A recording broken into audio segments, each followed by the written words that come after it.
Good morning, students. Today we are going to start our new session, class 10th. Chapter first है chemical reactions and equations. Chemical reactions की for example जैसे Na plus H2 equal to NaOH plus H2. ये क्या है? chemical reactions है. Okay.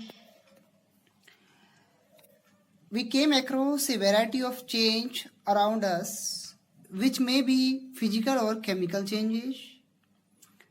जो हमारे चारों ओर जो चेंजेज है या तो फिजिकल है या फिर केमिकल है.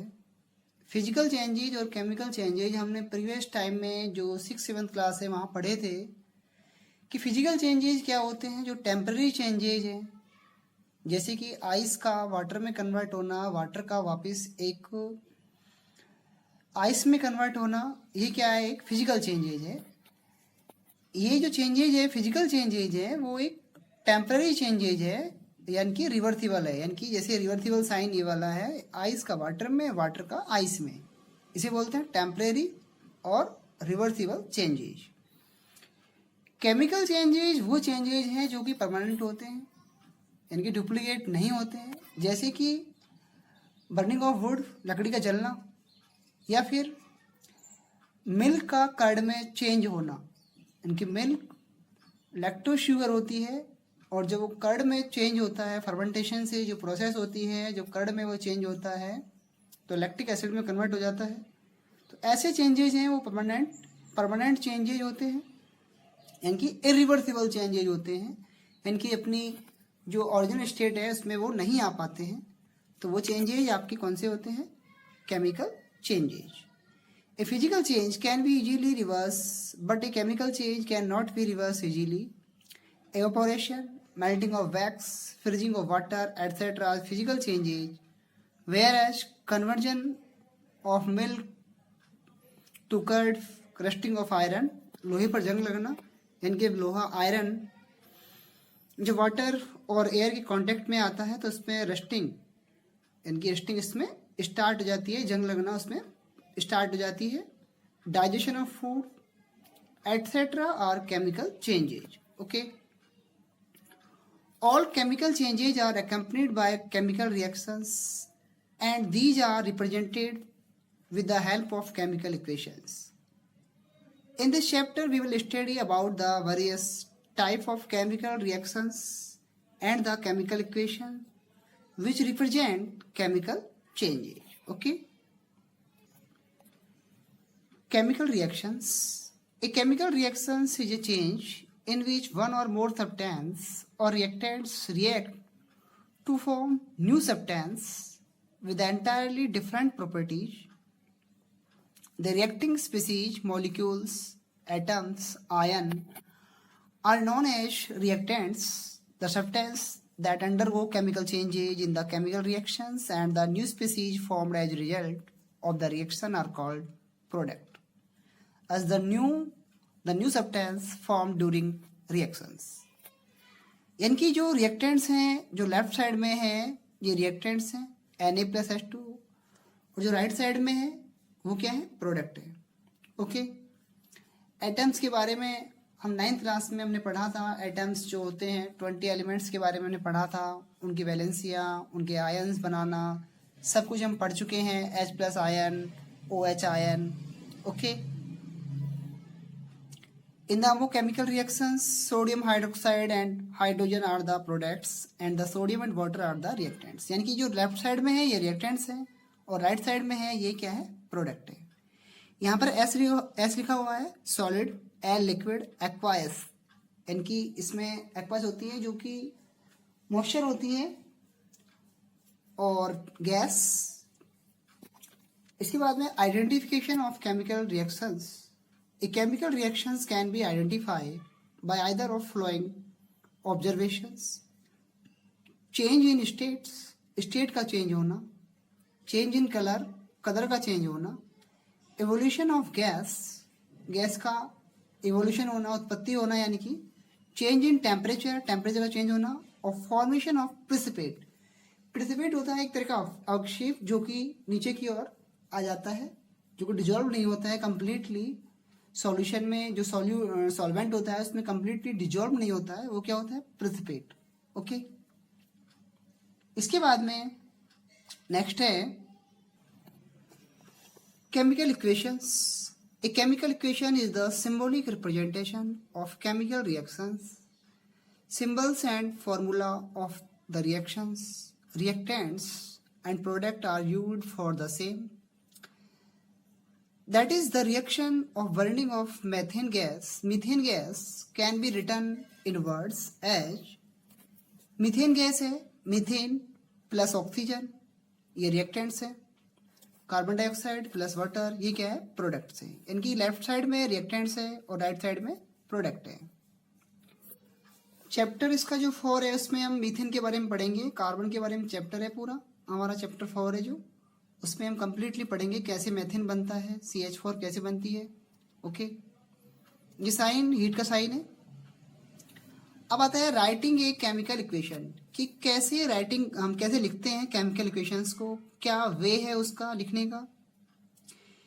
ए chemical equation show a change of reactants to product through an arrow, यानी कि हम इसको शो करते हैं, हम इसको राइट डाउन करते हैं कि रिएक्टेंट्स के और प्रोडक्ट के बीच में एरो से इसको डिनोट करते हैं कि भाई ये रिएक्टेंट्स है और ये प्रोडक्ट्स है।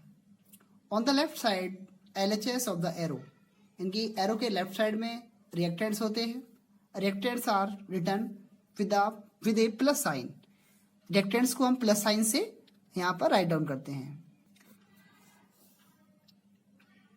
And similarly on the right side RHS products are written with a plus sign between them, और ऐसे ही हम RHS में जो राइट हैंड साइड में प्रोडक्ट्स को लिखते हैं प्लस साइन लगाकर। Okay, the arrow head, arrow का जो हेड है वो डिनोट करता है प्रोडक्ट्स को, और एरो की जो टेल है वो डिनोट करती है हमको रिएक्टेंट्स को। जो रिएक्टेंट्स हैं वो एरो की टेल साइड में होते हैं और हेड साइड में प्रोडक्ट होते हैं। Okay, that is the reaction between magnesium and oxygen resulting into the formation of magnesium oxide can be written as Mg plus O2 is equal to MgO।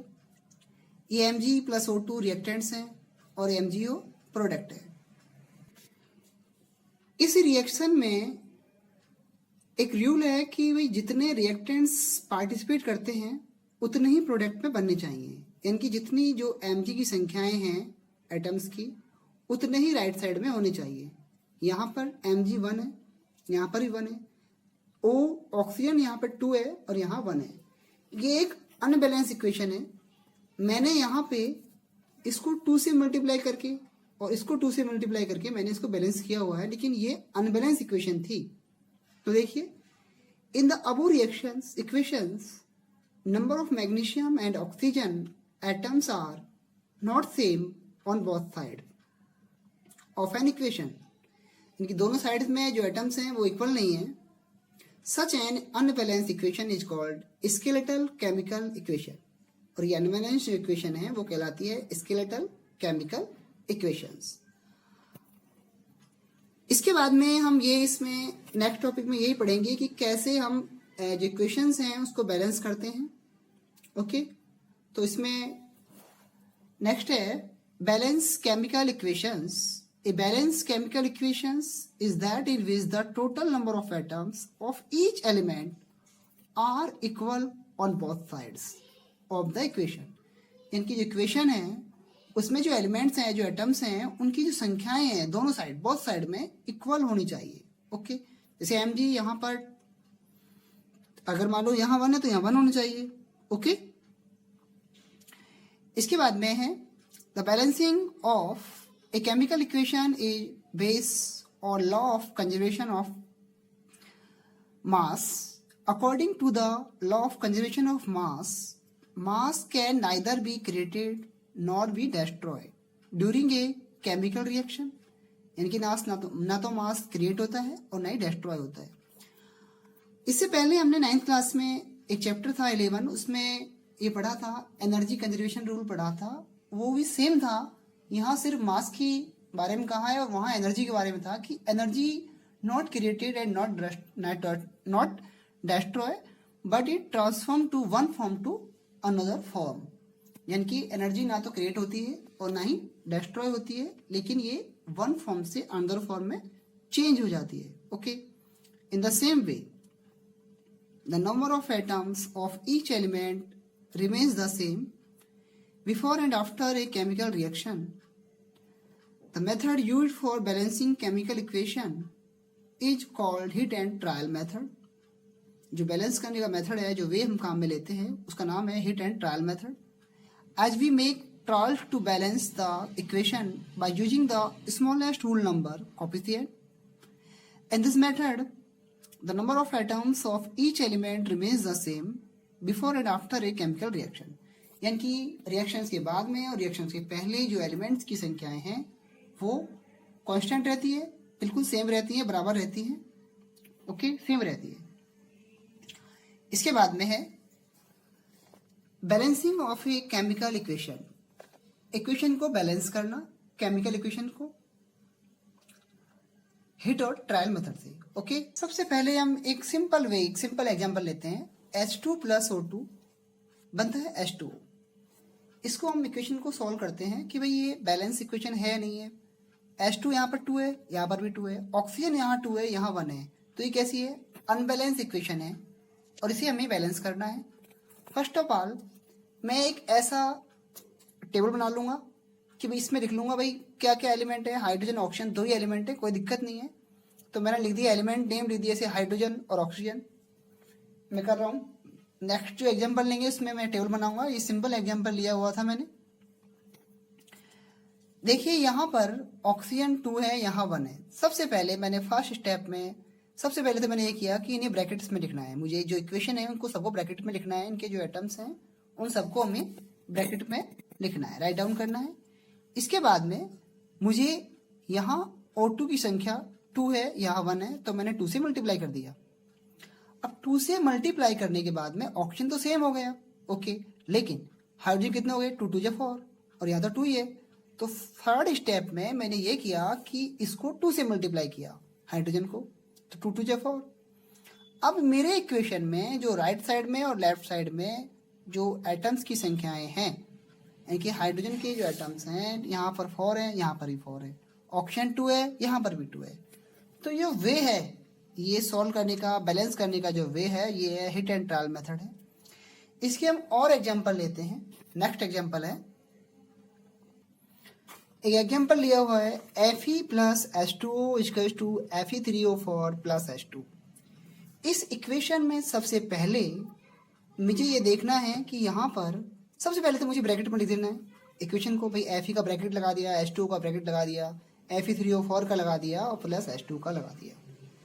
Second step में मुझे इन्हें ये लिखना है, denote करना है कि जो स्टेप सेकंड है इसमें एलिमेंट कौन कौन से हैं. भाई Fe है, हाइड्रोजन है, ऑक्सीजन है. मैंने यहाँ लिख दिया elements. Number of atoms in LHS. Reactants में क्या क्या एलिमेंट्स में कितनी कितनी संख्याएं हैं कि Fe लेफ्ट साइड रिएक्टेंट्स में 1 है, हाइड्रोजन 2 है, ऑक्सीजन 1 है. इसके बाद number of atoms in RHS में Fe3 है, H2 है और ऑक्सीजन 4 है. ओके, अब इसमें हमने ये ऑब्जर्वेशन करना है कि हमें देखना है कि कितने कितने एलिमेंट हैं, संख्याएं समान है या नहीं. यहाँ 1 है, यहाँ 3 है, यहाँ 1 है, यहाँ 4 है, ये बैलेंस नहीं है और हमें इस इक्वेशन को बैलेंस करना है. ओके, तो इसके लिए थर्ड स्टेप में हम आए और हमने ये देखा कि भाई Fe की संख्या यहाँ पर 3 है, यहाँ 1 है, यहाँ ऑक्सीजन 4 है, यहाँ 1 है. सबसे पहले मैंने ऑक्सीजन लिया और ऑक्सीजन को जो ये H2O है यहाँ 4 से मल्टीप्लाई कर दिया क्योंकि यहाँ O4 था और यहाँ 1 था, तो 4H2O. ओके, ये स्टेप हमारा थर्ड हो गया. और इसके बाद स्टेप 4 में मैंने फिर देखा कि भाई Fe3 है और यहाँ 1 है, मैंने 3 से मल्टीप्लाई कर दिया. ओके, अब मैंने 3 से मल्टीप्लाई कर दिया 3Fe 4H2O Fe3O4 और यहाँ सिर्फ H2 था. मैंने देखा कि 4 2 8 और यहाँ पर 2 H2 है, तो मैंने यहाँ इसको 4 से मल्टीप्लाई कर दिया. ओके, तो ये अब मेरा इक्वेशन मैं चेक करता हूँ, एक टेबल बनाता हूँ, फिर लिखता हूँ मैं FeHO, यानी कि जो एलिमेंट्स लिख दिए मैंने, नंबर ऑफ एटम्स लिखे कि रिएक्टेंट्स में लेफ्ट साइड में कितने कितने एटम्स हैं, Fe के कितने हैं, एच ए कितने हैं और ओ के कितने हैं। तो मैंने ऑब्जर्व किया भाई Fe3 है, एच 8 है, ऑक्सीजन 4 है। ओके, राइट साइड में Fe3 है और हाइड्रोजन का 8 है और ऑक्सीजन 4 है। तो ये क्या हुई, बैलेंस इक्वेशन हुई। और जो मेथड मैंने यूज लिया है वो कौन सा है, hit and trial method. Okay, ये हमारे एग्जाम के व्यू से भी इंपॉर्टेंट टॉपिक है, हमारे क्वेश्चन भी आएंगे इसमें से बैलेंस करने के। इसके बाद में क्या एग्जाम्पल है, NaCl plus AgNO3 AgCl plus NaNO3, यानी कि ये हमारा ये सोडियम क्लोराइड है और ये है सिल्वर नाइट्रेट। क्या है ये, सिल्वर नाइट्रेट। क्या बना इससे, silver chloride plus sodium nitrate. वैसे इक्वेशन में हम इसको ऑब्जर्व करें, ये आपको करना है लेकिन फिर भी बताते हैं थोड़ा सा कि भाई Na की 1 है और यहाँ भी Na 1 है। ओके, Cl यहाँ 1 है, यहाँ भी 1 है, Ag यहाँ भी 1 है, यहाँ भी 1 है, NO3 यहाँ भी 1 है और यहाँ भी NO3 1 ही है। तो ये तो हमारा बैलेंस इक्वेशन ही है। ओके, नेक्स्ट वाला देखते हैं, सॉल्व करते हैं, इसको लिखते हैं नेक्स्ट को कि भाई इसका जो क्वेश्चन नंबर 2 है वो हमारा क्वेश्चन है BaCl2 plus H2SO4 equal to BaSO4 plus HCl। इसे हमें सॉल्व करना है कि बेरियम क्लोराइड है, H2SO4 सल्फ्यूरिक एसिड है, बना रहा है BaSO4 barium sulphate plus hydrochloric acid. और थर्ड वाला क्वेश्चन है NaOH सोडियम हाइड्रोक्साइड है, H2SO4 सल्फ्यूरिक एसिड से रिएक्शन करता है, बनाता है सोडियम सल्फेट प्लस वाटर। और फोर्थ वाला है HNO3 plus calcium hydroxide equal to CaNO3 के होल ट्वाइस प्लस H2। इसका क्वेश्चन नंबर 2 है, हम सॉल्व करते हैं कि भाई BaCl2, इसमें BaCl2 प्लस H2SO4 BaSO4 है। सबसे पहले उनको ब्रैकेट में लिख देंगे और उसके बाद में सेकंड स्टेप में कितने Ba के कितने एलिमेंट्स हैं, क्लोरीन कितने हैं, हाइड्रोजन कितना है, सल्फर कितना है, ऑक्सीजन कितने हैं, दोनों तरफ लिख दिए। अब हमें देखने में आ रहा है 2 यहाँ पर क्लोरीन है, यहाँ 1 है, तो ये अनबैलेंस है। तो इसके बाद में हमने थर्ड स्टेप में क्या लिया, BaCl2 plus H2SO4 BaSO4 plus HCl। यहाँ पे क्लोरीन 2 है और यहाँ पर क्लोरीन 1 है, इसलिए मैंने सबसे पहले 2 से मल्टीप्लाई किया। तो मल्टीप्लाई करने के बाद में मुझे मालूम पड़ा कि भाई BaCl2 H2SO4 क्या बना, BaSO4 प्लस ट्वाइस HCl। तो यहाँ पर ट्वाइस ऑक्सीजन है, सॉरी ट्वाइस हाइड्रोजन है और यहाँ भी ट्वाइस हाइड्रोजन है और क्लोरीन भी 2 हो गए। तो ये क्या हो गई, बैलेंस इक्वेशन हो गई। बाकी 2 क्वेश्चन जो बचे हुए हैं वो आपको खुद को सॉल्व करने हैं। Okay, thank you. Next time इसमें हम आगे करेंगे। ओके।